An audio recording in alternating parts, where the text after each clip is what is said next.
Selamat sore menjelang malam. Gimana semuanya?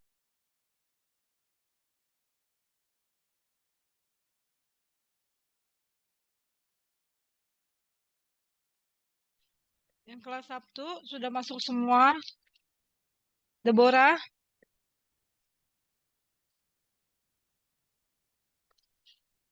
gimana ujiannya? Sudah lihat semua hasilnya? Sudah, Bu. Alhamdulillah. Yang nilainya kurang mau dalam bentuk apa? Yang saya mau tanya, kenapa masih ada aja yang esainya masih blank? Padahal kan udah dikasih kisi-kisinya ya.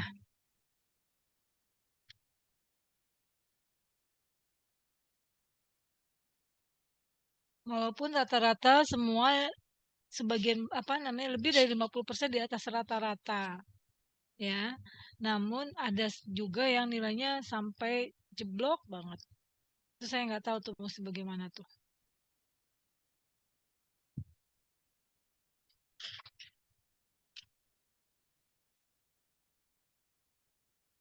Kalau mau tambahan dari tugas silakan.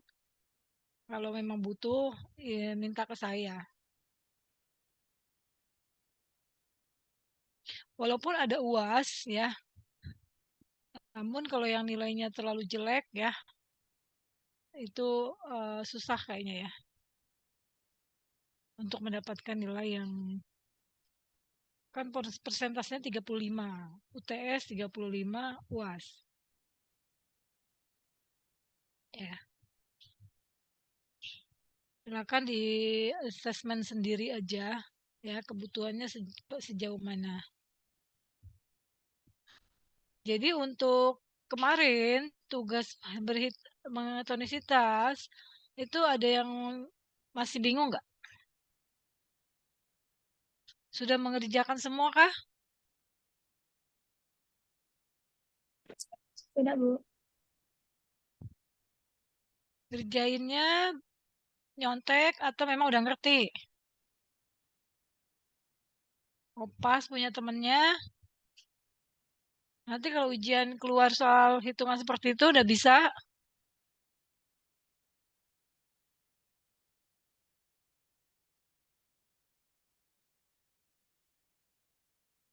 Gimana?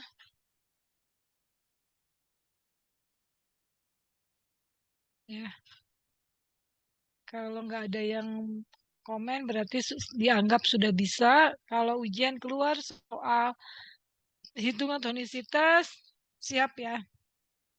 Sekarang kita lanjutin aja materinya. Seharusnya minggu lalu tuh belajar tentang ruang steril. Ruang steril itu ruang bersih itu ada kelas berapa aja? Masih ingat Ada nggak? 4, Bu. Di kelas apa aja? Kelas A, kelas B, sampai kelas D, Bu. Iya, betul. Terus yang diminta di soal itu persyaratannya. Artinya kelas A itu persyaratannya berapa jumlah partikel yang dipersyaratkan? Kelas B, kelas C, dan kelas D. Ya, sekarang apa namanya? Kita lihat dulu secara cepat aja untuk ruang bersih karena sebetulnya kemarin udah ya. Jadi ini masuk materi UAS di apa namanya silabus ya. Kita lihat dulu.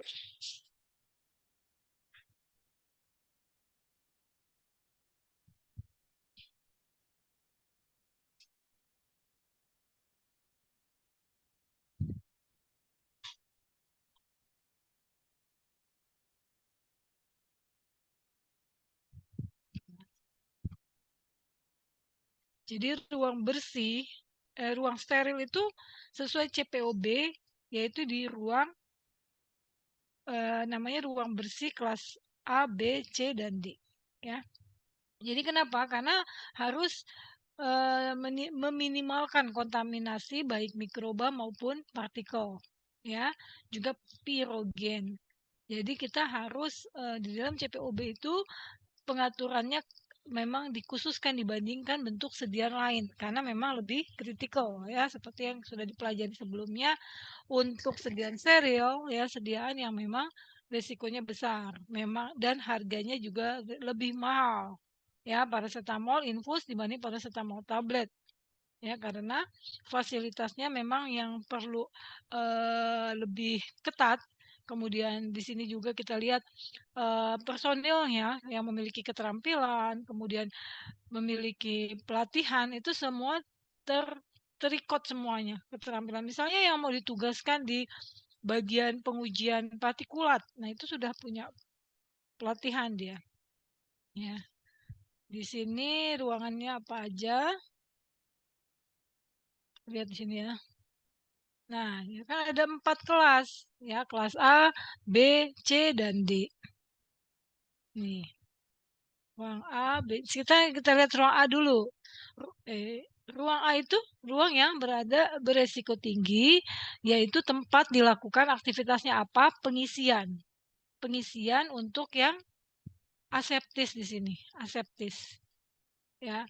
Jadi wadah tutup karet, ampul dan vial terbuka, ya namanya pengisian berarti wadah dan penutupnya disiapkan di sini. Secara aseptis ya, pengisian aseptis kelas A.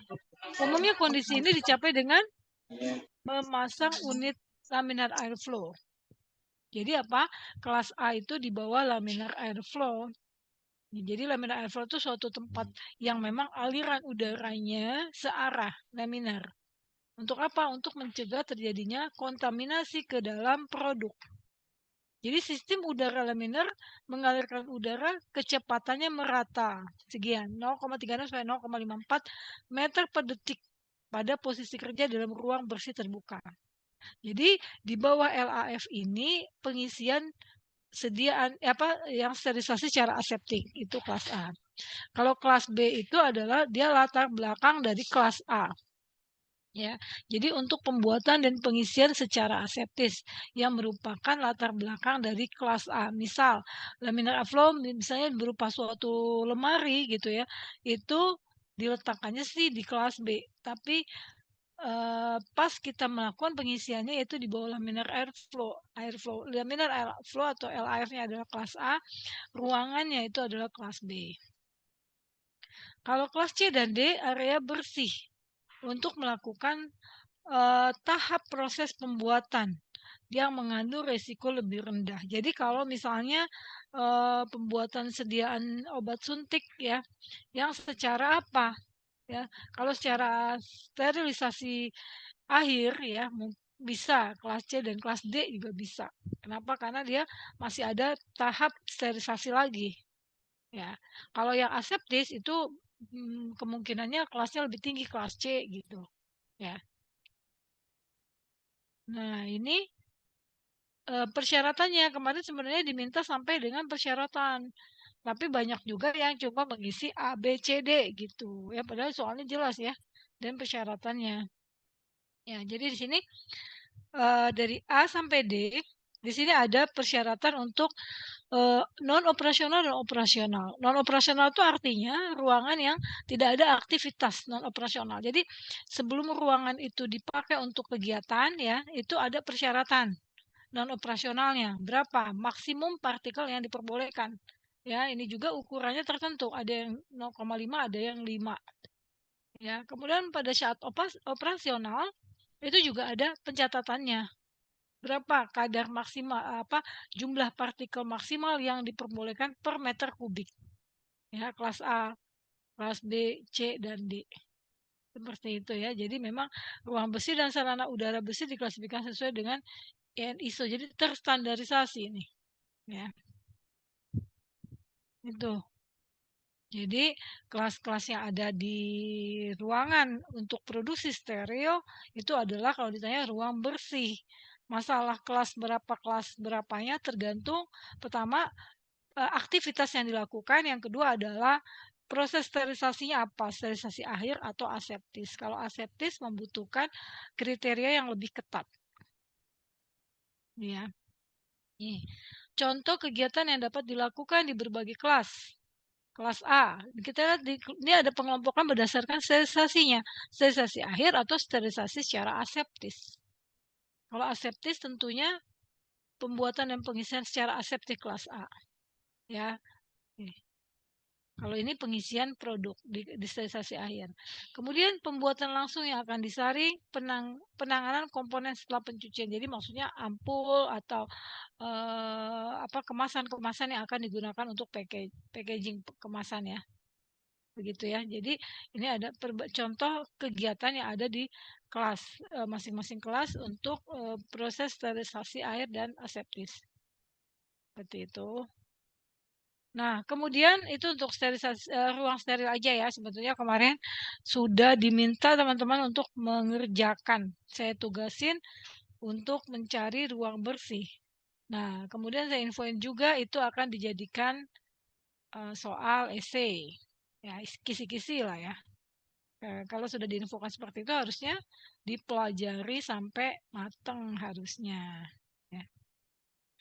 Berikutnya cara untuk mencuci tangan. Ya, jadi memang di ruangan steril ya bekerja di ruang steril itu di situ selalu bekerja secara higienis. Ada protapnya. Begitu mau memasuki area produksi ada protapnya di situ. Ya. Cara cuci tangan. Cuci tangan adalah kegiatan membersihkan kotoran yang melekat pada kulit dengan memakai sabun ya, dan air yang mengalir ya menurut definisi dari Depkes. Jadi airnya harus mengalir. Ya nggak bisa misalnya kita cuci tangan di dalam satu wadah, baskom misalnya. Ya, jadi harus air mengalir. Tujuannya adalah untuk menghilangkan mikroorganisme sementara yang mungkin ditularkan ke orang lain. Dan mencuci tangan merupakan tindakan yang paling efektif untuk mencegah dan mengendalikan adanya infeksi nosokomial. Jadi nosokomial itu hidung dan saluran napas. Ya, jadi tangan ya itu mudah terpapar oleh namanya mikroorganisme. Jadi harus sesering mungkin kita cuci tangan karena udara kita kan tidak steril.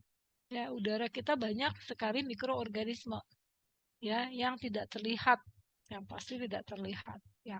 Disitulah makanya jadi sarana untuk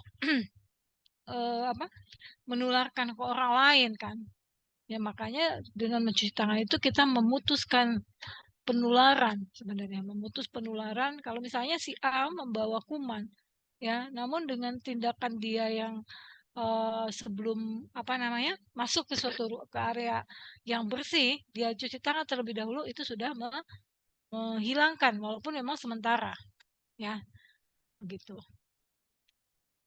Jadi cukup untuk tindakan pencegahan. Kemudian jenis cuci tangan, ternyata cuci tangan tuh ada beberapa level. Ada cuci tangan bersih aja, cuci tangan aseptis, dan cuci tangan yang steril.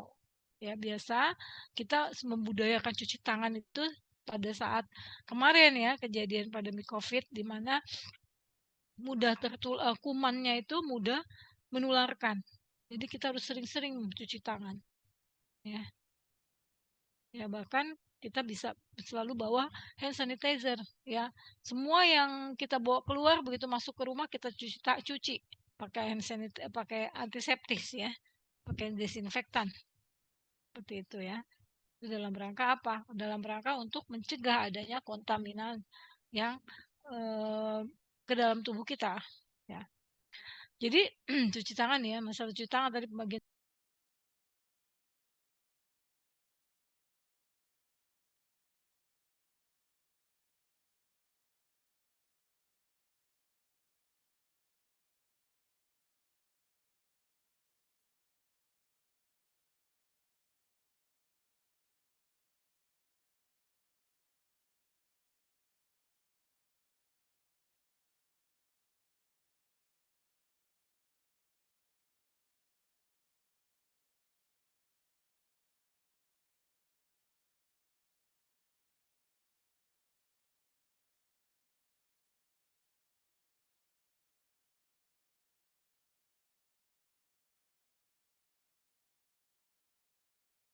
Sorry, maaf.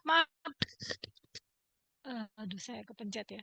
Jadi WHO 2009 mengeluarkan suatu aturan ya, ternyata mencuci tangan itu diatur. Ya, mencuci tangan yang baik itu yang benar itu seperti apa, ini namanya cuci tangan bersih.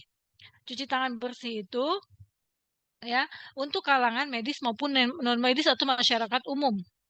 Yang pertama itu adalah kita basahi kedua tangan kita dengan air mengalir. Ya. Jadi poinnya itu adalah airnya mengalir. Tangan sebelum diberi sabun dibasahi dulu dengan air. Ya, karena apa? Karena kan fungsi dari air itu sebagai kalau dalam suatu reaksi, ya, reaksi kimia air itu sebagai katalisator, mempercepat proses terjadinya reaksi. Ya, jadi dengan adanya air, sebenarnya kan sabun itu kan fungsinya itu adalah untuk bisa apa namanya?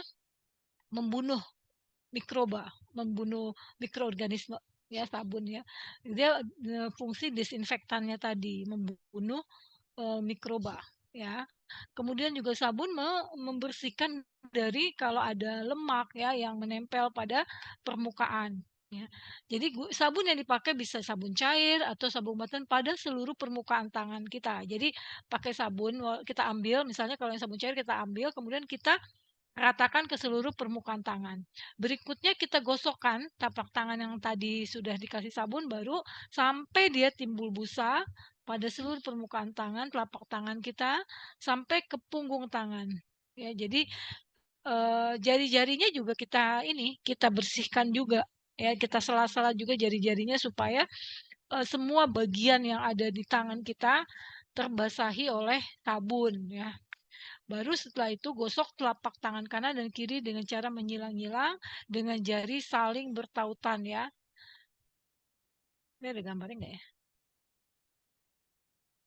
Nah ya, jadi tangan dia dibasahi, kemudian dikasih sabun, kemudian kita saling gosokin dan disilang-silang ya. Jadi di sela-sela gitu, gitu. Termasuk juga ibu jari ya, ibu jari apa namanya digosok ya, diputar ya, dan itu dilakukan sampai seluruh dari mulai jari sampai punggung telapak tangan ya. Kita balik lagi coba. Jadi kita gosok telapak tangan kanan dan kiri dengan cara menyilang, dengan jari saling bertautan, kita putar atau gosok kedua telapak tangan. Berikutnya digosok juga ibu jari kita ya, dengan cara memutar ibu jarinya, dengan tangan kanan menggenggam ibu jari tangan kiri dan sebaliknya. Kemudian baru setelah itu kita bilas dengan air bersih yang mengalir dan dikeringkan. Jadi memang kalau habis cuci tangan tuh yang terbaik itu memang dikeringkan ya, karena kalau tangan itu masih basah ya, basah itu adalah lembab kan, kalau akibat bukan hanya lembab memang basah itu media yang baik untuk mikroba. Jadi lebih mudah di di ditempeli oleh mikroba lagi kalau basah tangannya. Jadi lebih baik dikeringkan dengan handuk atau tisu yang sekali pakai ya. Baru setelah itu kita itu selesai ya, tutup keran air. Selesai kita cuci tangan bersih. Tangan bersih. Seperti ini. Kemudian yang kedua adalah mencuci tangan aseptis. Yang mencuci tangan aseptis adalah mencuci tangan yang dilakukan sebelum tindakan aseptis pada pasien. Jadi kalau misalnya kita harus melakukan suatu tindakan misalnya di tempat operasi, di ruang operasi atau operator yang mengisi sediaan injeksi di ruang aseptis, dia kan harus cuci tangan aseptis dulu ya.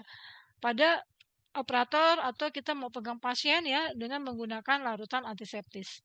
Mencuci tangan dengan larutan antiseptis khususnya bagi petugas yang berhubungan dengan pasien yang memiliki penyakit menular atau sebelum melakukan tindakan bedah ya, itu menggunakan antiseptik dan sikat steril. Prosedur mencuci tangan aseptis sama dengan persiapan dan prosedur pada cuci tangan higienis atau 15 atau 15. Oh, jadi maksudnya prosedur mencuci tangan aseptis sama dengan persiapan dalam melakukan pencuci tangan higienis.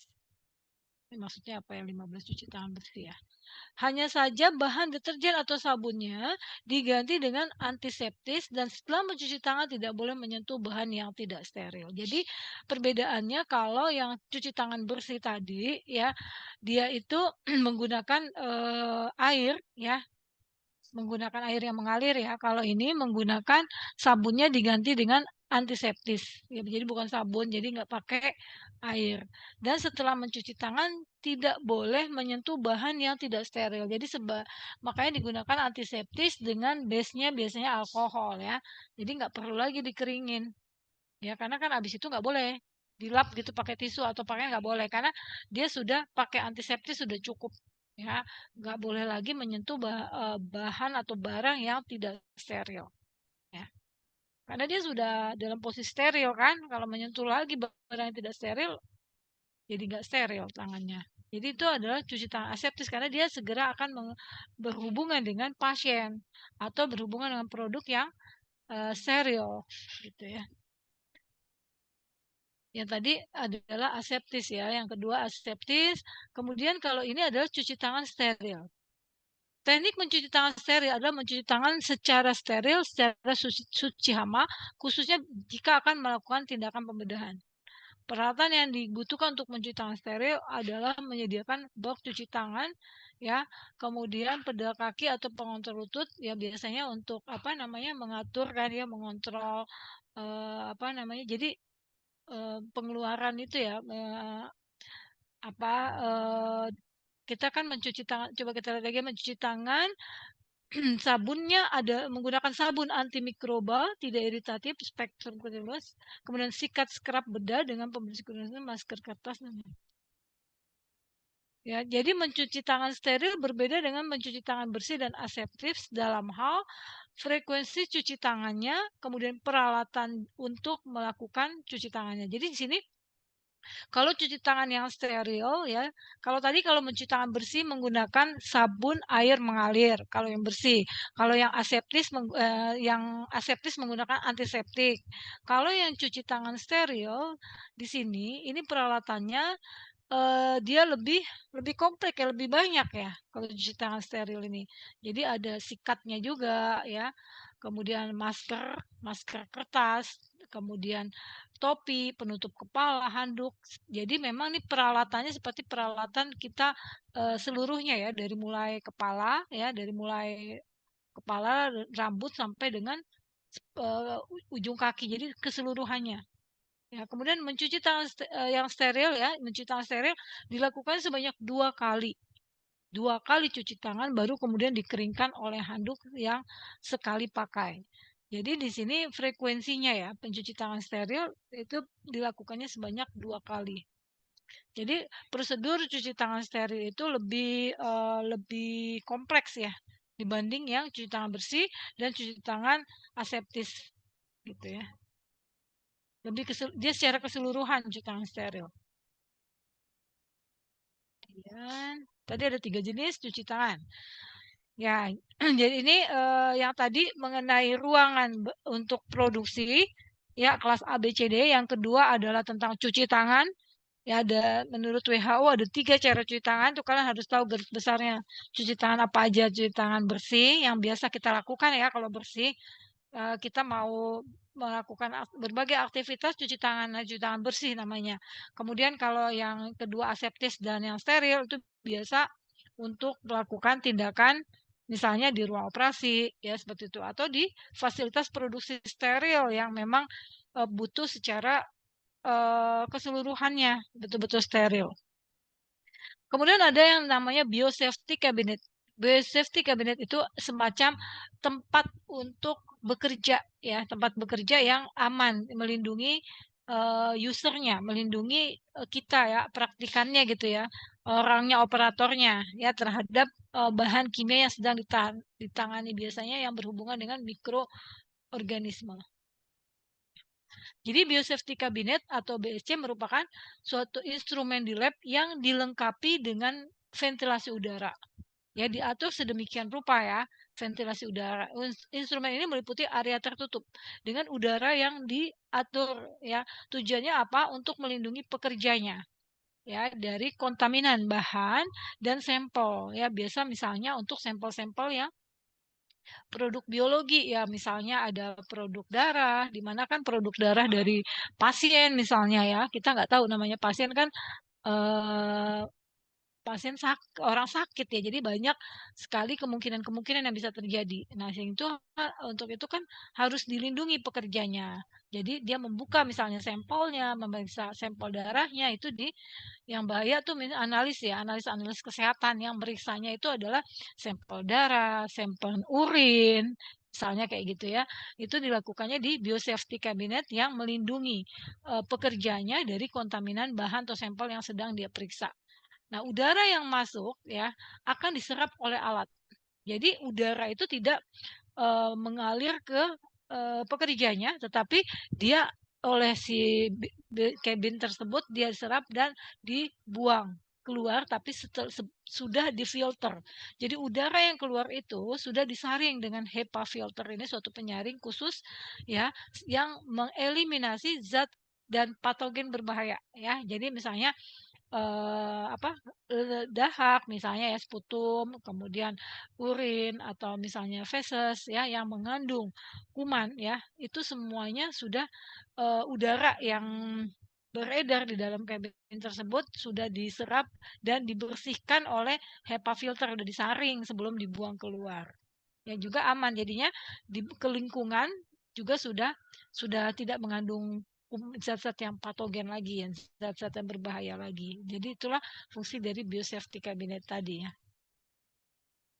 Nah, ini sejarahnya. Sejarah biosafety cabinet ya sudah ada ternyata di awal abad 20 awal abad 20 tahun 1900-an.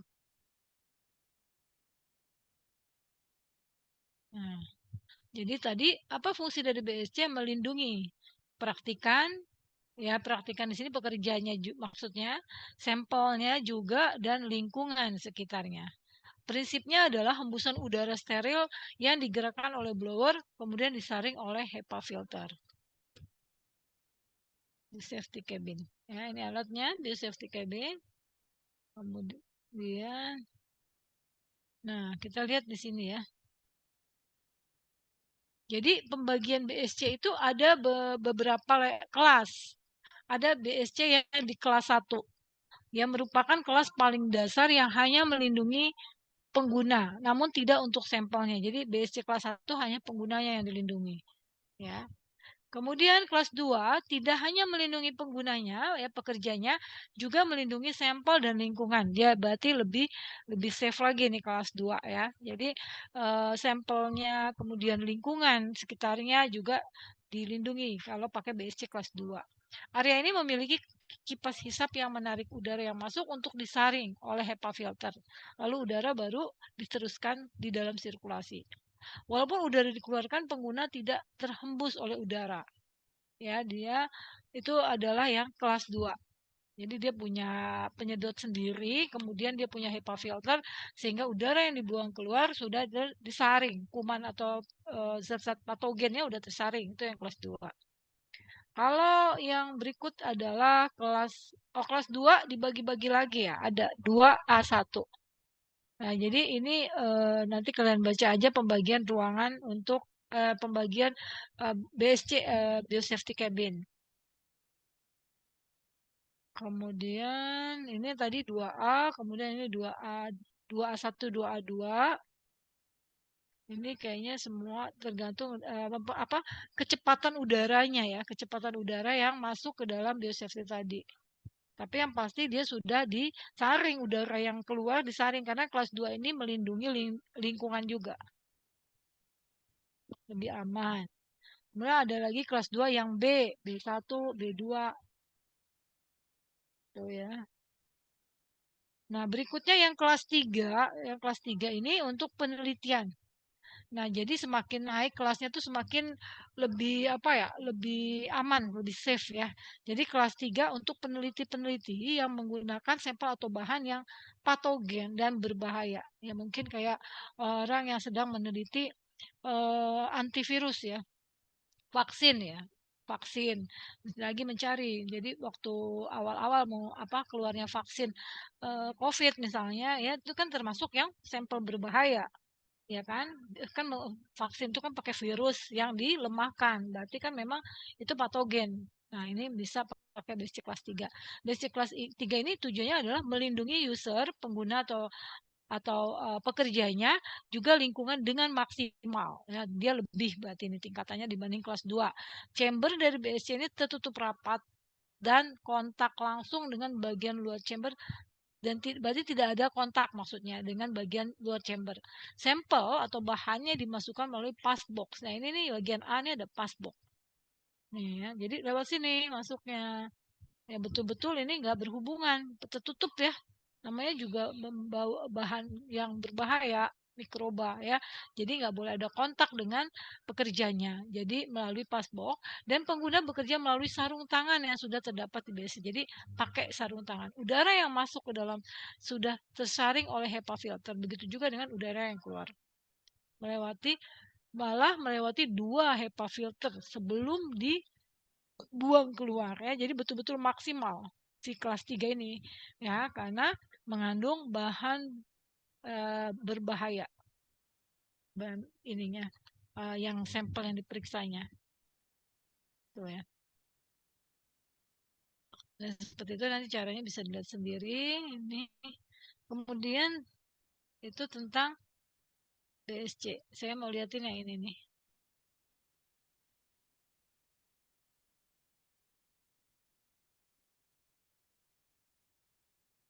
Nah, kalau dilihat di sini, apa sih beda biosafety cabin dengan laminar airflow? Ini ada biosafety 1, 2, 3. Nah, di sini kelihatan perbedaan biosafety dengan laminar airflow. Laminar airflow juga prinsipnya kan sama ya. Dia melindungi pekerja dari zat kimia kan kalau laminar airflow ya. Kalau biosafety lebih kepada mikroorganisme ya, secara biologi lah kalau biosafety. Jika dilihat secara fungsinya, biosafety memang nyaris sama dengan laminar airflow ya, nyaris sama. Perbedaannya hanya terletak pada sistem aliran udaranya. Ya, jadi kalau ditanya apa perbedaan biosafety dengan laminar airflow, perbedaannya terletak pada apa? Sistem aliran udara. Berikut sistem pada biosafety yang membuatnya berbeda dengan laminar airflow. Kita lihat ya. Jadi adanya sistem HEPA filter yang mampu melakukan filtrasi hingga 99,99 ya. Jadi betul-betul maksimal ya ini HEPA filternya ya. Dan efisien juga akurasi juga ya, bahkan mencapai 0,3 mikron ya. Ukuran penyaringnya itu ya, ukuran saringannya berarti betapa kecilnya nanti partikel yang lewat jadinya ya. Sebab sistem ini terbuat dari serat kaca borosilikat lipid. Jadi ini yang si biosafety cabin ya, si HEPA filter. Bahkan yang kelas 3 tadi dia punya dua HEPA filter.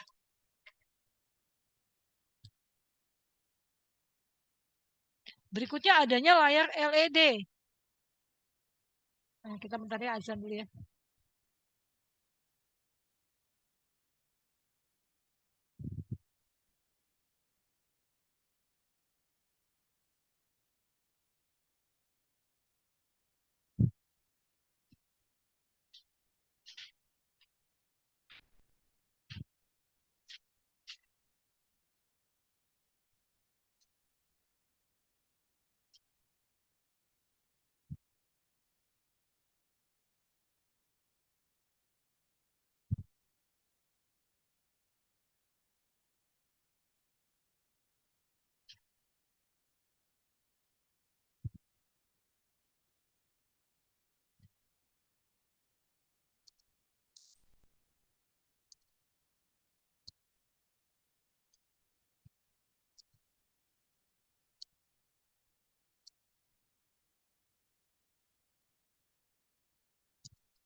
Ya, kita lanjut lagi ya.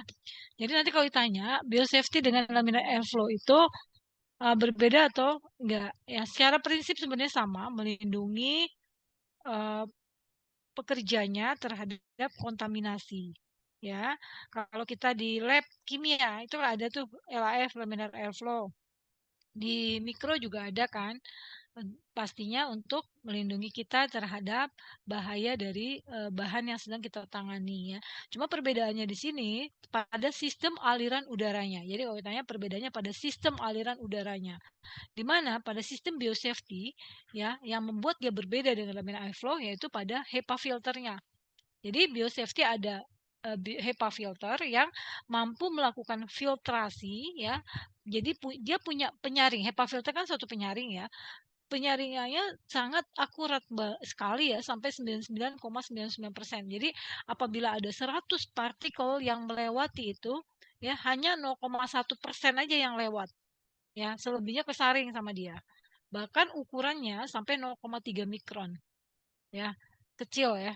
0,3 mikron hampir sama dengan saringan untuk larutan itu penyaring injeksi ya 0,22 mikron. Jadi begitu udah steril lah intinya ya, steril.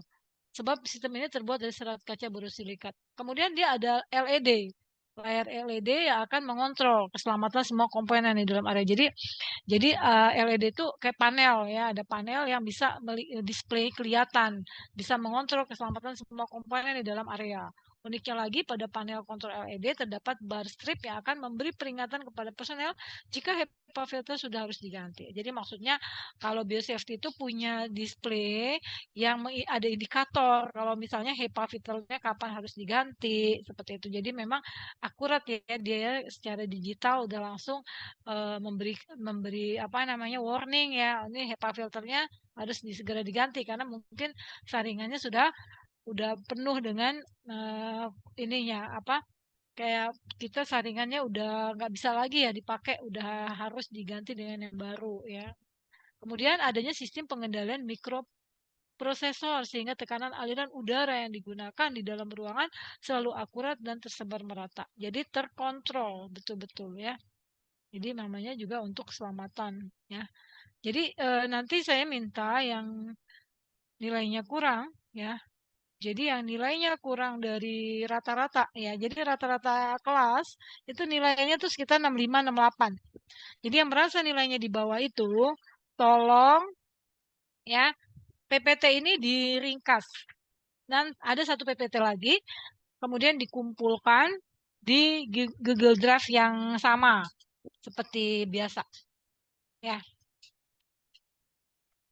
Sekarang kita yang berikutnya mengenai gowning itu maksudnya baju. Jadi cara berganti kan kalau masuk ke ruang bersih A, B, C, D itu kan harus ada tata caranya pakaiannya ya. Kita lanjut tentang memasuki area bersih tadi ya.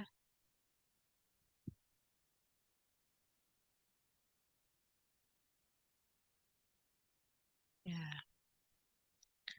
Ini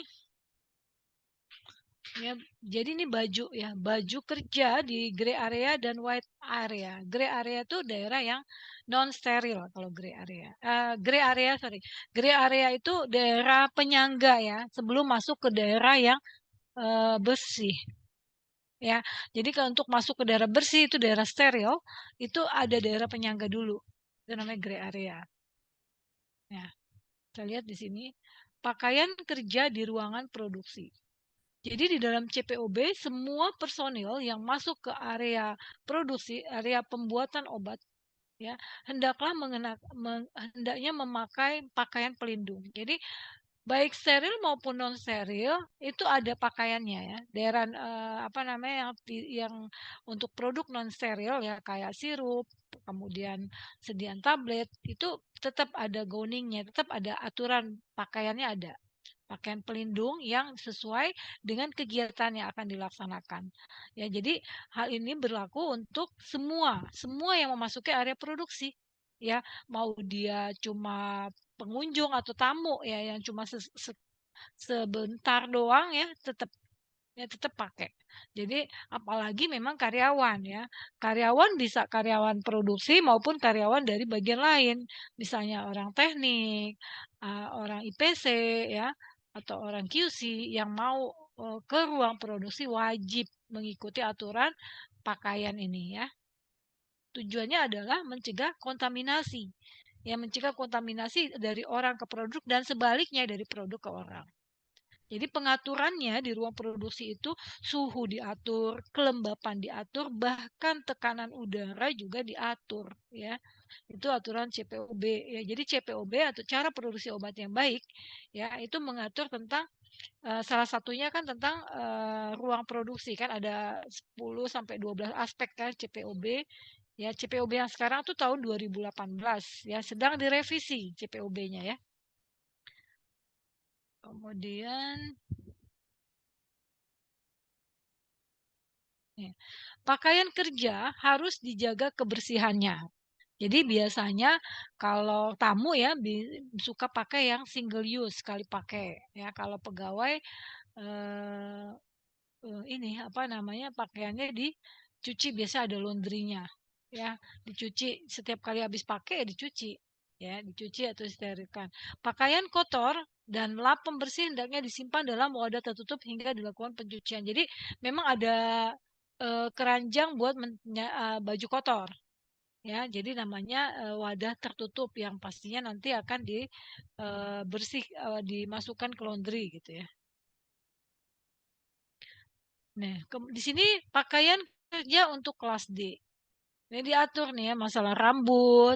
Dia biasanya pakai penutup kepala kan, pakai penutup kepala. Kemudian pakaiannya ya kayak wear pack gitu kan yang terusan ya. Kemudian juga penutup sepatu ya itu ada ininya aturannya seperti itu dari rambut kepala, sepatu ya, pakaian yang one piece gitu ya, wear pack gitu. Kemudian pakaian kerja kelas C juga. Ya, di sini bahan dari untuk bajunya juga ada berbeda-beda tergantung dari kelasnya.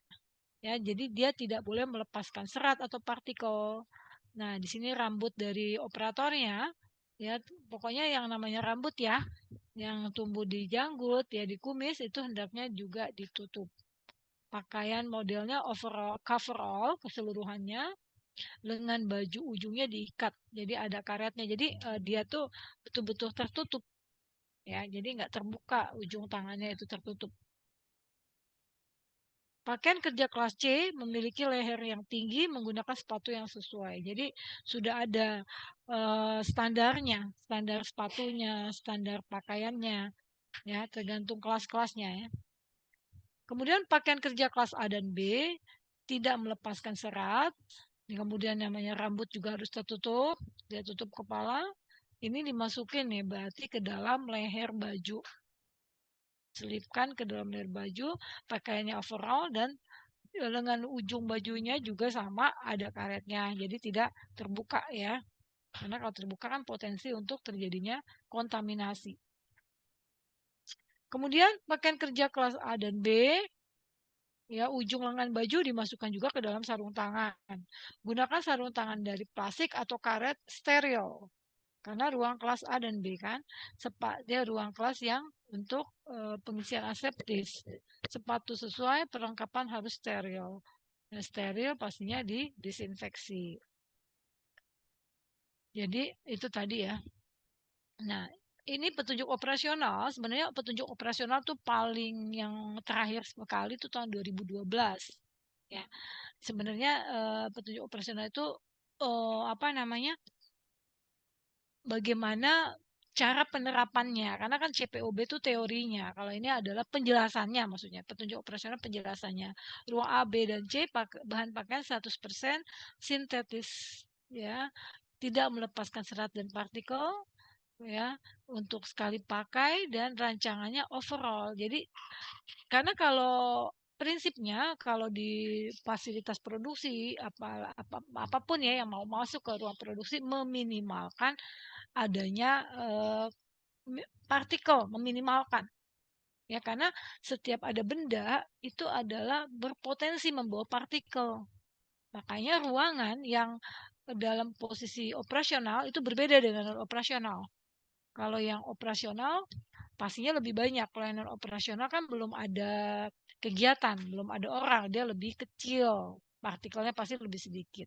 Begitu juga dengan baju. Jadi bajunya dibikin one piece aja. Ya, jadi overall bersatu dengan tutup kepalanya. Ya, bagian bawah dimasukkan ke sepatu, bagian lengan dimasukkan ke dalam sarung tangannya. Jadi ketutup, ya, di cover lagi gitu ya. Frekuensi penggantiannya itu setiap kali masuk ruang kerja. Ya, jadi kalau mau, jadi ada waktu-waktunya kan, kapan waktu untuk istirahat, karena setelah istirahat balik lagi ke ruangan produksi itu ganti baju lagi. Setelah ke toilet ada keperluan lain, intinya meninggalkan ruangan produksi, ganti baju. Ya karena keluar, ya makanya kita kan pada saat dulu COVID gitu ya, kalau keluar rumah tuh kita udah ganti baju, masuk lagi ke dalam ganti baju. Kenapa? Karena udara itu kan banyak partikel, banyak kuman. Ya, makanya kita jangan membiasakan tangan misalnya menyentuh muka, menyentuh mata ya. Kenapa? Karena tangan kita nih kotor. Ya, jangan kita menyentuh apa namanya alat-alat yang memang vital kan, mata, muka, itu kan sensitif maksudnya daerah-daerah sensitif. Kenapa? Karena akan mengkontaminan tubuh kita sendiri, tangan kita ya. Jadi sebaik mungkin makanya itu kita dianjurkan untuk sering-sering apa tuh berwudu, jaga wudu itu kan termasuk salah satu proses ini apa namanya membersihkan diri kita dari adanya mikroba, partikel ya. Jadi frekuensi penggantian baju tuh setiap kali mau masuk ke ruang produksi ya, mau ada keperluan apapun, pokoknya meninggalkan ruangan, masuk lagi ganti pakaian yang sesuai persyaratan tadi ya. Kemudian pakai Google kalau untuk mata ya, pelindung mata. Ini bahannya ada polikarbonat ya. Kemudian ini bingkainya, ini lensanya ada aturannya ya. Jadi di CPB itu semuanya diatur, bahan-bahannya juga diatur. Kenapa? Karena berhubungan dengan melepaskan, ini enggak berpotensi melepaskan partikel enggak? Gitu.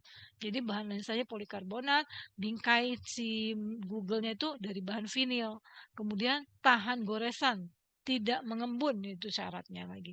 Jadi jangan kita kalau misalnya eh, lagi ini otoklav gitu ya, berhubungan dengan otoklav kan ada uapnya terus tiba-tiba ada embunnya, itu nggak boleh kayak gitu. Kenapa? Kan mengganggu ya. Kita nggak bisa melihat dengan jelas ya. Jadi di sini dipersyaratkan tuh Google yang sampai seperti itu ya. Kemudian pelindung mulut, hidung dan dagu. Nah, ini ada juga perlindungannya. Jadi bahannya polymeric net, kemudian ada saringan kan di situ. Kemudian bagian dalamnya mengandung ini thermal bond polipropilen ya, pengikatnya. Kemudian bagian hidung. Jadi memang semuanya terstandar ya. Dan kemudian lagi dia hanya dipakai sekali pakai ya. Jadi dia disposable use sekali pakai. Kemudian frekuensinya tiap kali masuk ganti baru. Ya itulah makanya biaya produksinya mahal untuk produksi steril. Gimana nggak mahal? Misalnya setiap hari itu harus ganti baju. Gak hanya setiap hari, setiap kali keluar masuk ganti. Mungkin ada aturannya ya, misalnya mau ke toilet juga mungkin diatur. Gak boleh sering-sering juga ya, karena gonta-ganti baju, gonta-ganti semua peralatan ya, makanya itu biayanya tinggi untuk produksi sediaan steril ya, sarung tangan gitu ya, sepatu penutup kepala itu semua ada aturannya. Kalau ini ruang D dan E. Kalau E itu kan daerah yang bukan daerah produksi steril ya. Kalau steril kan hanya sampai kelas D ya.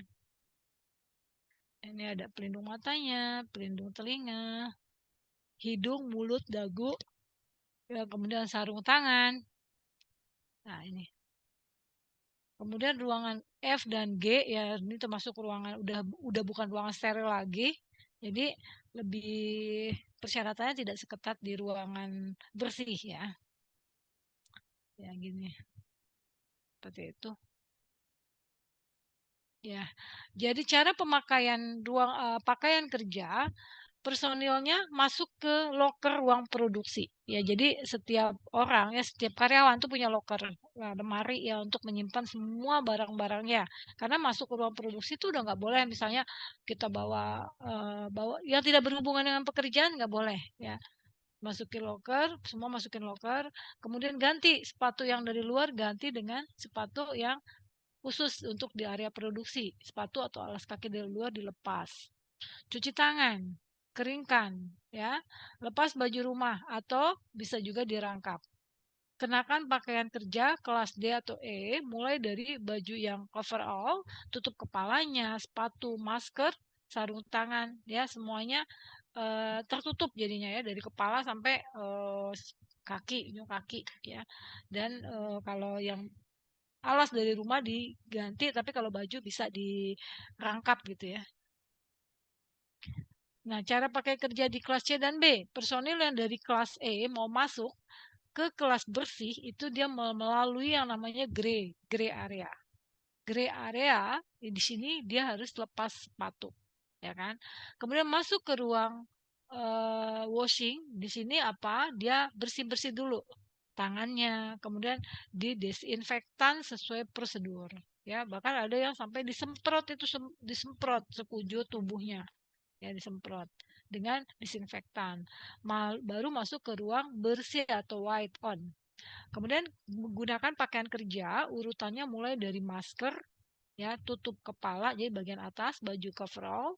Jangan lupa memasukkan tutup kepalanya ke dalam leher baju. Jadi tutup kepalanya dimasukkan ke dalam leher baju.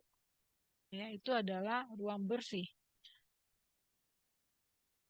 Kalau cara pakai pakaian di kelas C dan B, kenakan sepatu, masukkan ujung celana ke dalam sepatu. Kemudian kenakan sarung tangan, kemudian masuk ke ruangan antara. Jadi ruang antara ini ruangan sebelum masuk ke kelas yang lebih tinggi ya. Biasanya ini adanya di ruang bersih. Mau masuk ke ruang bersih, kan tiap-tiap kelas tadi A B C D tadi punya persyaratan yang beda-beda. Jadi sebelum masuk ke kelas yang ke kelas yang berbeda ya, itu pasti ada ruang antaranya. Usahakan sesedikit mungkin tangan menyentuh benda-benda ya seperti handle pintu dan lain-lain. Jadi kalau bisa pakainya yang sensor atau gimana gitu ya. Ada yang pakai kaki kan untuk buka pintu pakai kaki ya bisa. Jadi maksudnya jangan kita menyentuh seminimal mungkin gitu. Sarung tangan disanitasi dengan alkohol 70% setiap 5 menit. Jadi kan tadi kita pakai sarung tangan. Nah, sarung tangannya juga disinfektan juga, didesinfeksi pakai alkohol 70% setiap 5 menit gitu.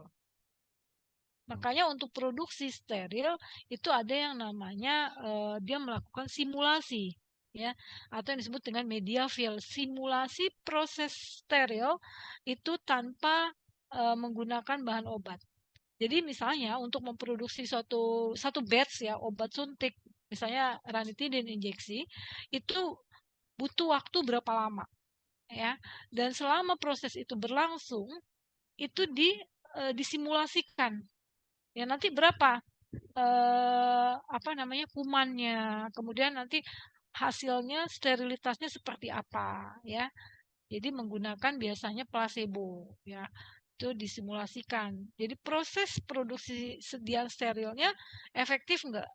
Ya, kalau misalnya masih belum maksimal ini lagi diatur lagi setiap tahapan-tahapan yang kritikal.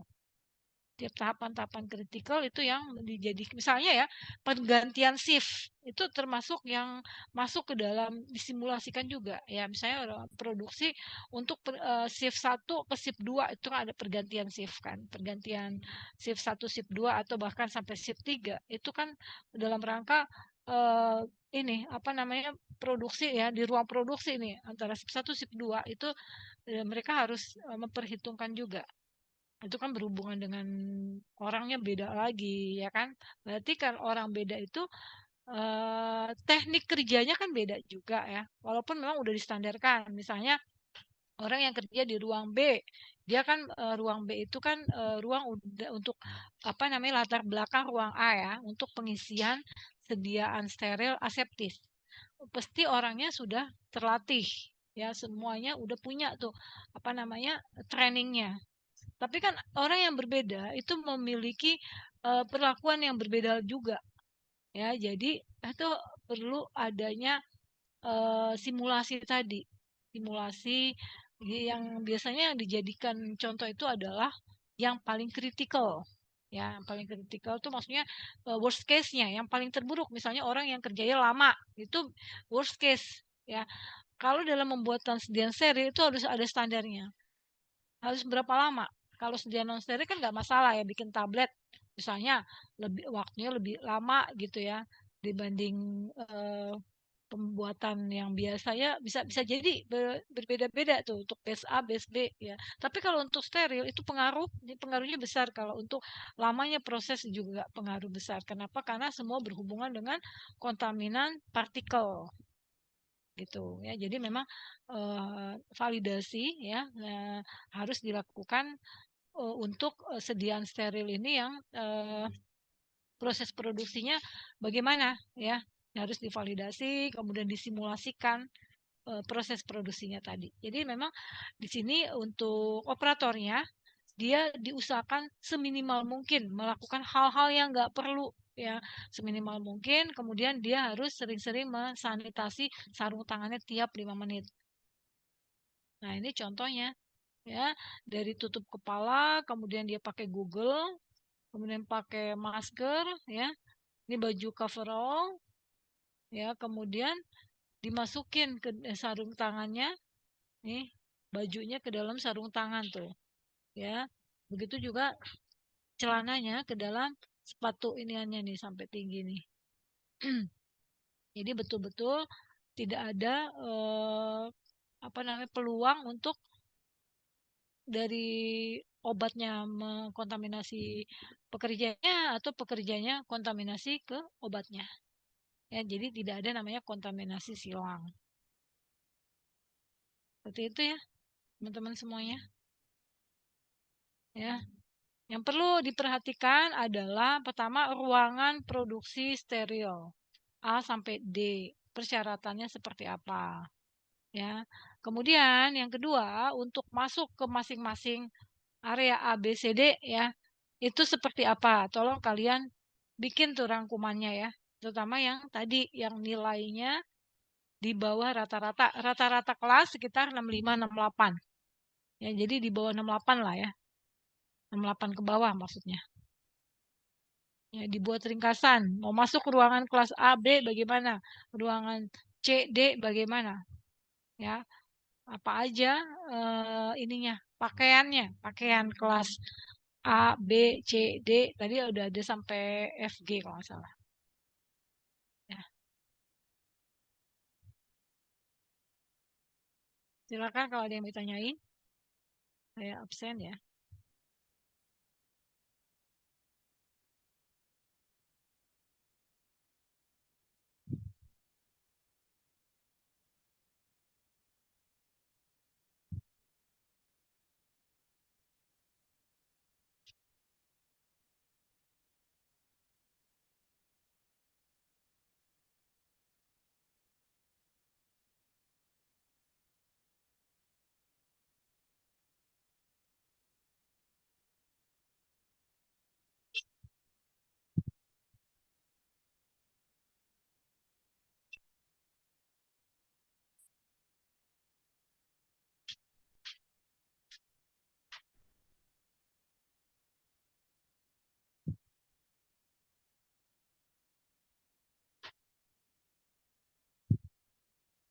Ya absen ya. Dia Ayu, Hadir, Ibu.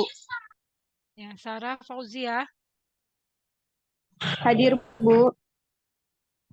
Sarah kemarin waktu praktek tablet kelasnya Pak harusnya kelas pagi ya. Iya, Bu, harus pagi. Terus sore nggak datang juga ya?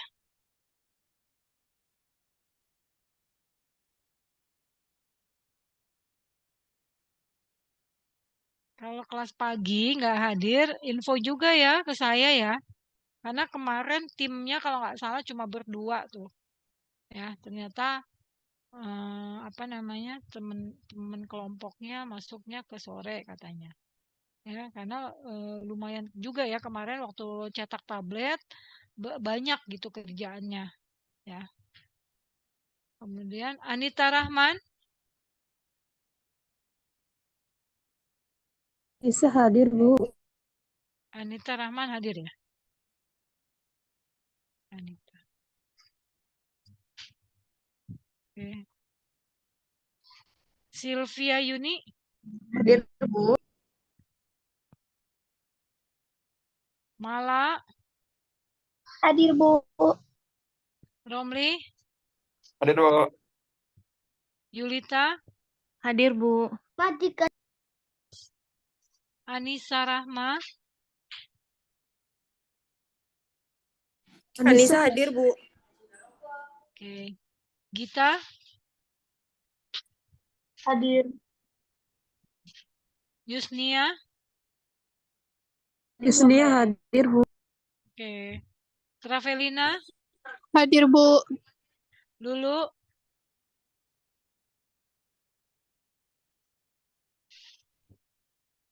Lulu. Ada. Septi. Hadir, Bu. Siti Nurmaya. Hadir, Ibu. Oke. Ayo dia. Hadir, Bu. Roida. Hadir, Bu. Fahmi. Hadir, Bu. Flo. Hadir, Bu. Ananda Sela. Hadir, Bu. Putri Lestari. Hadir, Bu. Putri kemarin mau ujian belajar nggak kamu, Put? Putri kerjain ya, tugasnya ya Putri ya. Udah, Bu. Saya udah kerjain tugas Ibu yang terakhir. Tanya aja Kak Debo. Ya. Ibu mah. Yang hari ini bikin rangkuman ya. 2 PPT. Oh, yang nanti. rangkuman iya, Bu. Saya belum. Ya Putri ya, nanti kamu belajar UAS lebih keras lagi ya Putri. Kemarin waktu ada pertemuan terakhir kisi-kisi kamu hadir nggak sih? Ya, Putri ini perlu di ini nih. Di drill harus betul-betul kamu belajarnya. Farizan.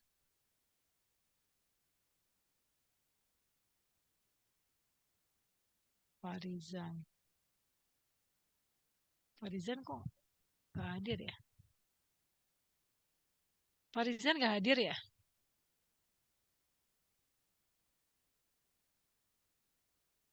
Iskandar.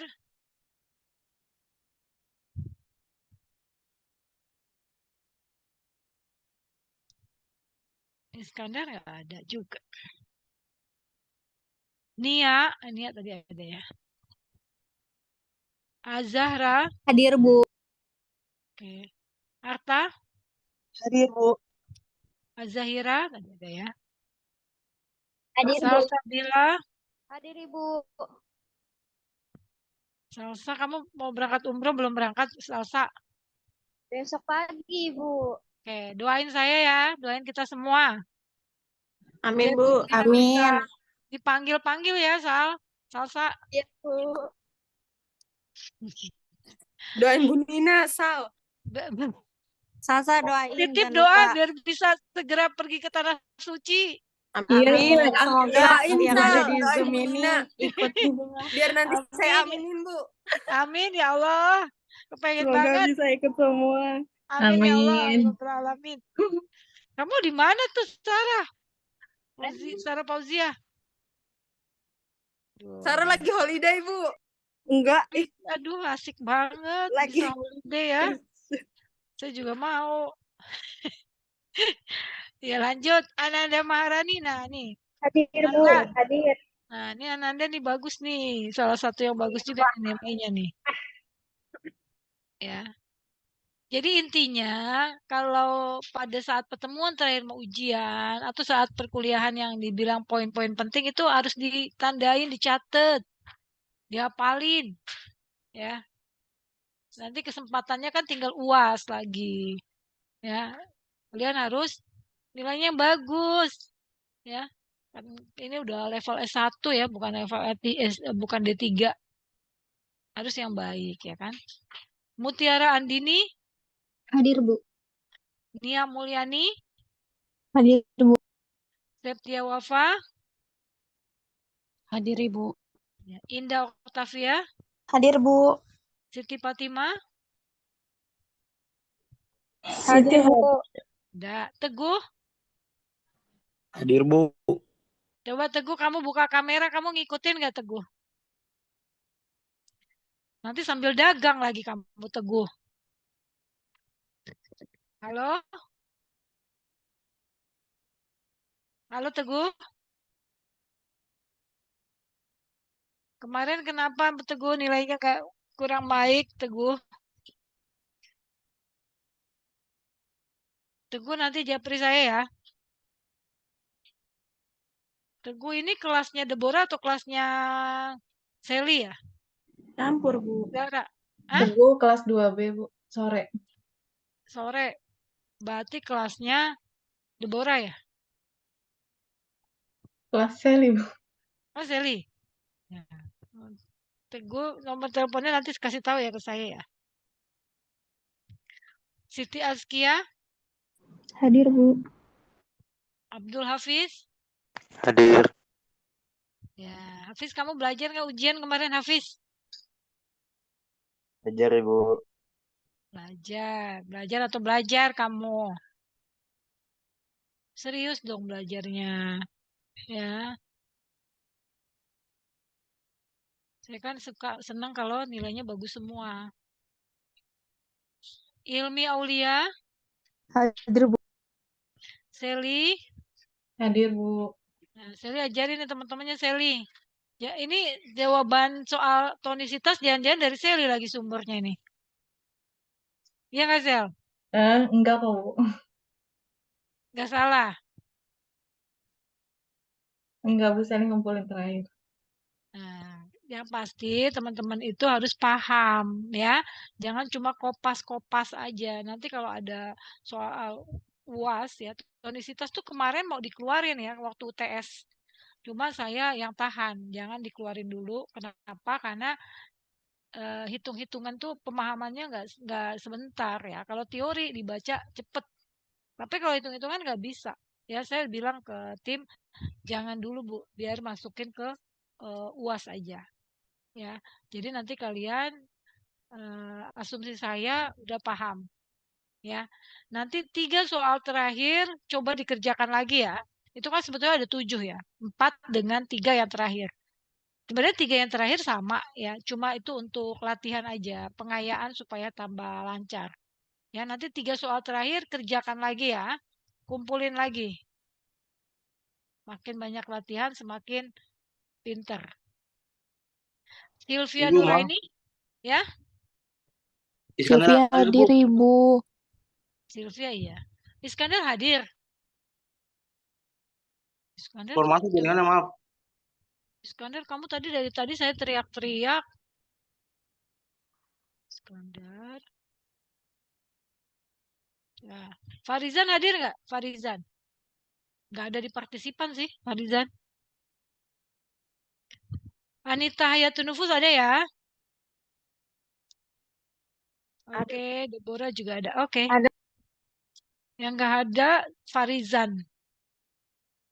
Farizan sama siapa ya? Farizan kemarin katanya mau ikut yang Rabu. Tapi dia nggak hadir di sini. Kayaknya udah mindahin absen deh ya. Tapi nggak ada. Oke. Satu orang ya, Farizan. Oke.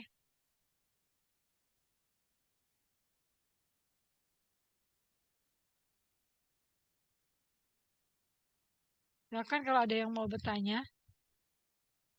Ya, tolong sekali lagi.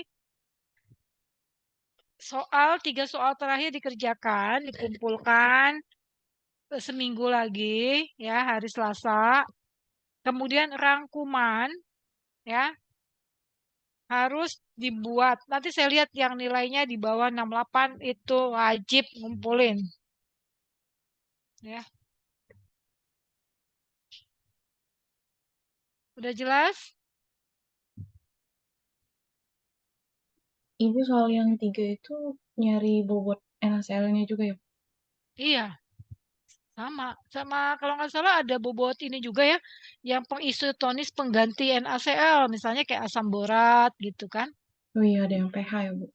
Iya, asam borat. Jadi kan kalau untuk pengisotonis itu kan ada beberapa zat yang bisa dipakai, ya. Yang biasa sih zat pengisotonis kan NaCl, dextrose, tapi bisa juga zat lain yang disetarakan dengan NaCl. Jadi kalau kita menghitung, ditanya misalnya ada resep gitu ya, formula obat injeksi atau tetes mata gitu ya. Misalnya dia minta dicari berapa asam borat yang ditambahkan ya. Jadi langkahnya harus ke NaCl dulu. Karena kan nilai yang diketahui adalah nilai ekivalensi. Ya, di mana nilai ekivalensi adalah kesetaraan 1 gram zat terhadap sekian gram dari NaCl-nya. Jadi kalau E-nya 0,16 berarti 1 gram zat terhadap 0,16 gram NaCl ya, karena hubungannya tuh selalu dengan NaCl. Jadi nggak bisa kalau kita langsung menghitung zatnya, zat yang diinginkan. Misalnya berapa natrium tiosulfat yang ditambahkan, berapa asam borat yang ditambahkan, kita nggak bisa langsung. Ya, jadi step awalnya menghitung NaCl-nya dulu. Ya, biasa menggunakan rumus yang menggunakan ekivalensi NaCl. Ya, begitu. Jadi yang nggak hadir cuma Farizan doang ya ini. Semua hadir. Itu teman-teman semuanya. Jadi yakin ya soal kemarin bisa semua ya. Apa mau ditampilin nih? Ditambahin apanya, Bu? Jawaban Oh, yang soal itu ya, Bu. Tonisitas. tonisitas. Tapi teman-teman nggak ada yang nggak tahu. Semuanya udah tahu semua ya, udah bisa semua ya.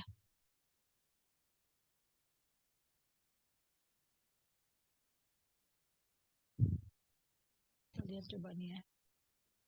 Boleh dibahas, Bu. Nih, kita lihat nih ya. 3 soal ini kan. Nih. Jadi Sally itu udah ngerjain waktu praktikum tablet. Ya, Sally minta dicek saya dan betul jawabannya. Ya, kita lihat soalnya dulu nih. PR, mana PR? Iya, PR. Ini kan? Ini PR-nya. Dihitung berapa miligram NaCl yang diperlukan untuk membuat larutan 1% B/V di dokain HCl yang isotonis sebanyak 30 mili jika diketahui ekivalensi NaCl terhadap lidokain 0,21. Ya, lihat coba di sini. Jadi kan tadi diketahui 0, berapa persen? 1%. Didokain 1%, dia ingin dibuat sebanyak 30 mili. Berarti diketahui bobot dari lidokainnya adalah 1 gram kan. Kemudian ekivalensi NaCl-nya E-nya 0,21. Nih. Ya, E-nya 0,21, W-nya beratnya karena dia 1%, berarti kan 1 gram. Kemudian volumenya ingin bikin 30 mili. Nah, ini kita pakai rumus yang 0,9% V dikurangi W kali E. Jadi volume di sini adalah volume yang larutan yang akan dibuat, ya 30 mili V-nya. Kemudian beratnya, berat dalam gram. Ya, jadi langsung 1 ya, langsung dipakai 1 di sini W-nya dan E-nya 0,21. Ya, ini diselesaikan 0,9% kali 30 nilainya 0,27, 1 kali 0,21 0,21. Artinya apa? Artinya sediaan tersebut ya, dia masih membutuhkan penambahan NaCl karena dia W kali E-nya masih 0,21. Sementara volume yang isotonis ya adalah 0,9% dari 30 yaitu 0,27. Jadi untuk supaya isotonis tuh butuh 0,27 gram NaCl, sementara larutannya baru mengandung 0,21, artinya kurang 0,06. Jadi bobot NaCl yang masih perlu ditambahkan 0,06. Tuh, udah ngerti belum? Lihat lagi soal nomor 2.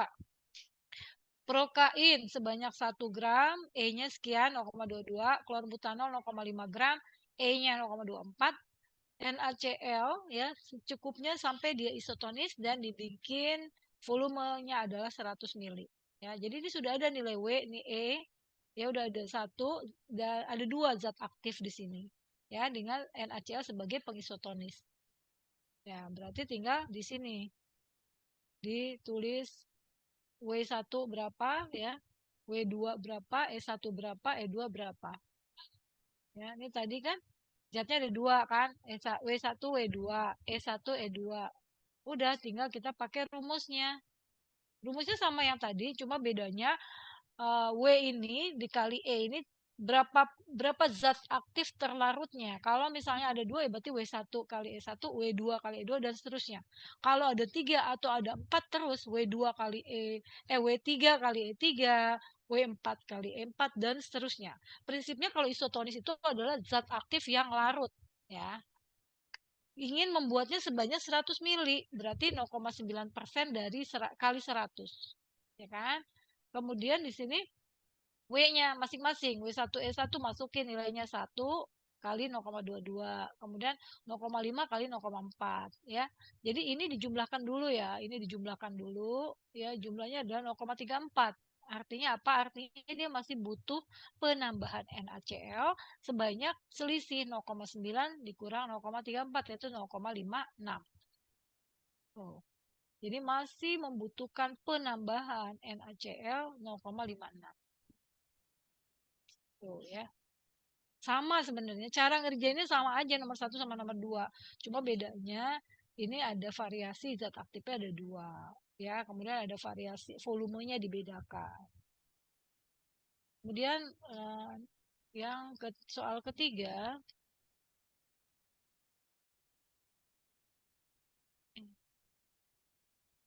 sorry.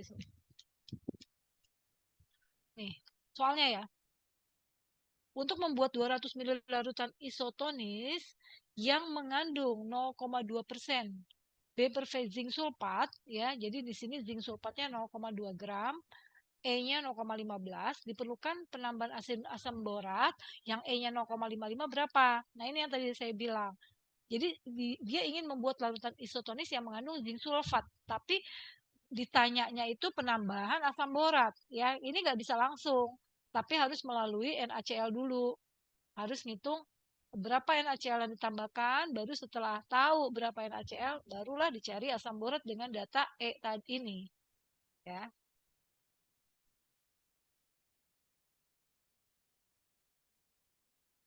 Ya, jadi zinc sulfatnya 0,2%, berarti artinya 0,2 gram.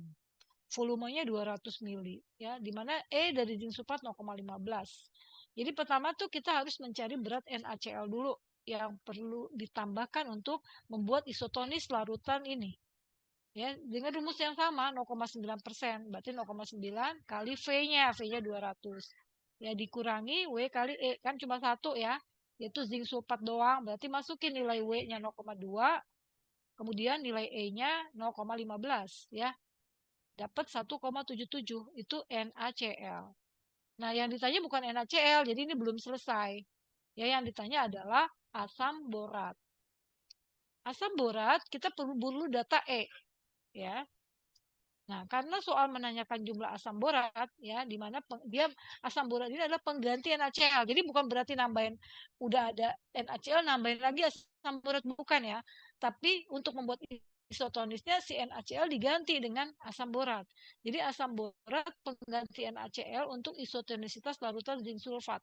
Nah, maka perlu diketahui nilai E dari asam borat, ya, di mana nilai E-nya udah diketahui 0,55.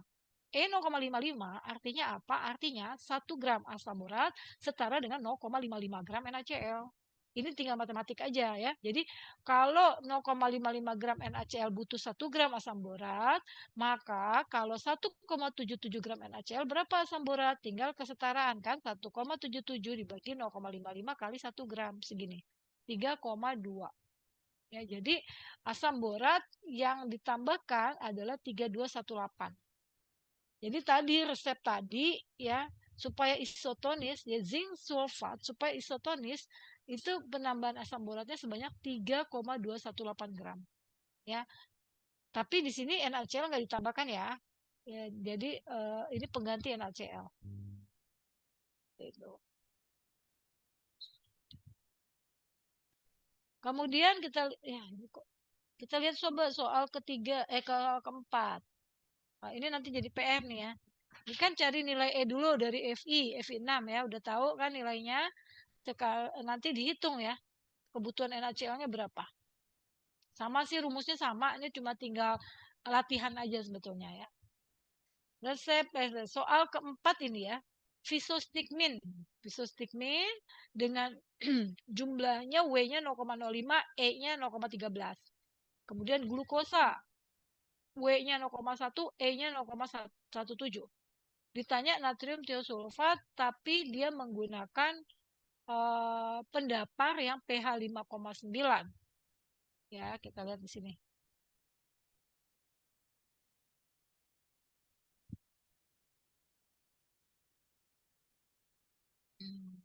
Oh.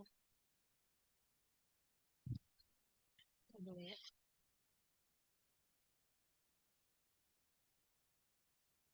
Pakai pendapar. Sebenarnya sama, cuma tinggal berapa pendaparnya yang ditambahkan ya.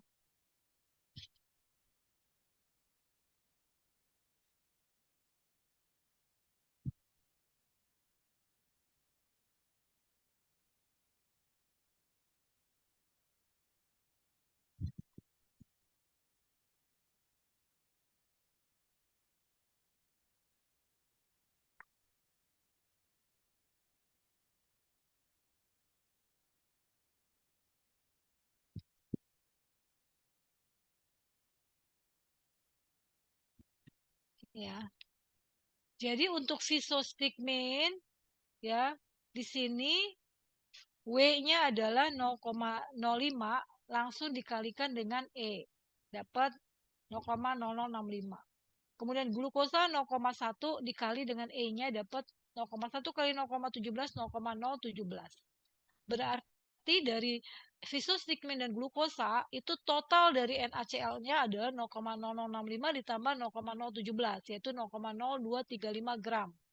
Kalau dijadikan miligram ya kali 1000 23,5 miligram. Nah, di sini minta menggunakan yang pH-nya 5,9. Nah, kalau yang ini sudah diketahui ya. Larutan dapar fosfat yang pH 5,9 ini diketahui komposisi dari dapar fosfatnya adalah natrium dihidrogen fosfat 0,8% dengan dinatrium hidrogen fosfat 0,947. Ya, komposisinya adalah 90 banding 10. Nah, untuk perbandingan 90 dengan 10 ini itu setara dengan NaCl 0,52. Itu untuk 100 mili. Nah, kalau di soal tadi butuhnya 30 mili, maka masing-masing ini kita kalikan dengan 30%. Ini kan 90 sama 10 100, total 100. Kalau kita butuh 30, berarti kan 30% dari 90, 30% dari 10 dan 30% dari 0,52. Kalau nggak salah ini salah hitung. Ini 156 ya angkanya ya. 156. Ya, jadi 30% dari 0,52 156. Dan di dalam formula itu sudah mengandung 23,5. Berarti kekurangannya adalah 156 dikurang 23,5 jadi 132,5. Gitu. Dibulatkan 132. Itu adalah NaCl. Nah, kalau ditanyanya natrium tiosulfat kayak tadi juga ya. Kalau ditanyanya natrium tiosulfat berarti kita butuh E dari natrium tiosulfat. Ya, E-nya itu adalah 0,31. natrium tiosulfat 0,31 artinya 1 gram natrium tiosulfat setara dengan 0,31 gram NaCl. Ya, ini kesetaraannya. Jadi kalau NaCl-nya 132, berapa tiosulfatnya? Maka tiosulfat untuk menggantikan NaCl-nya adalah 132 dibagi 310. Jadi satuannya diganti miligram ya. 132 dibagi 310 kali 1000. Dapat ini 425,8 menjadi 426. Itu ya teman-teman semua.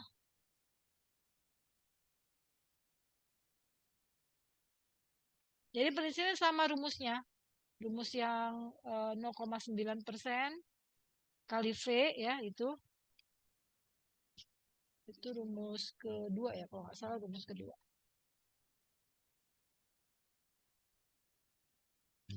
Oke, gimana ya? Semoga nanti dengan berlatih akan lebih paham lagi. Dikerjakan lagi 3 soal lagi ya. Yang kemarin masih dikerjakan 3 soal lagi.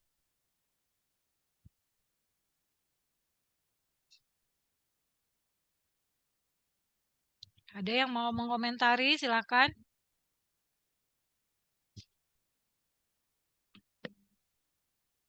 Semua udah sama belum? Jawabannya udah sama? Ibu, Sama. Bu, maaf mau tanya untuk tadi sistem pembulatannya itu berarti ke bawah ya, Bu? Contohnya Bener. tadi yang Iya. 132,5 itu dibulatinnya ke bawah ya, Bu, bukan ke atas ya? Iya. Sebetulnya kan kalau pembulatan kalau angkanya 5 ya, bisa ke atas bisa ke bawah ya. Bisa ke atas atau ke bawah sebetulnya.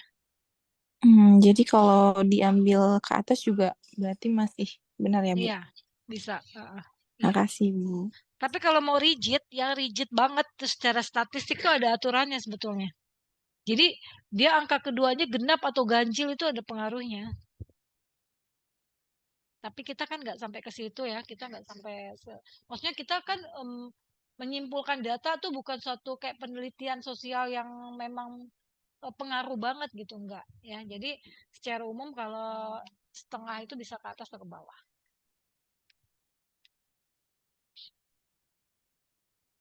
Ibu, nanti soal UASnya ada esainya juga loh. Ada lah. Ada, ini paling perhitungan tonisitas. Ya. Makanya perhitungan tonisitasnya dikerjakan ya. Kalau memang belum jelas tanya. Jangan diem-diem aja.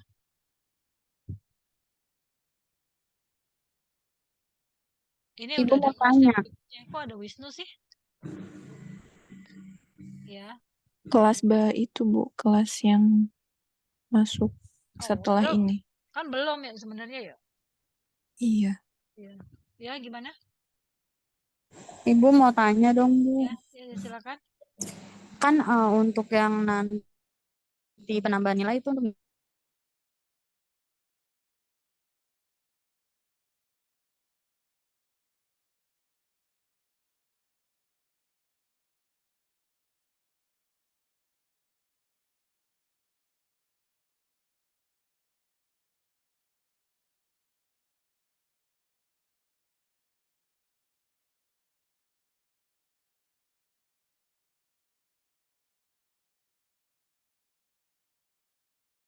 persen lah yang lebih dari 60%.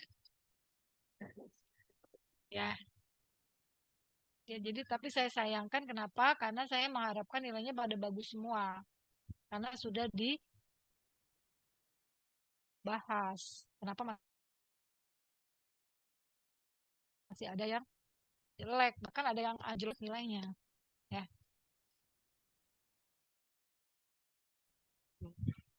Kalau misalnya nilainya bagus, saya senang.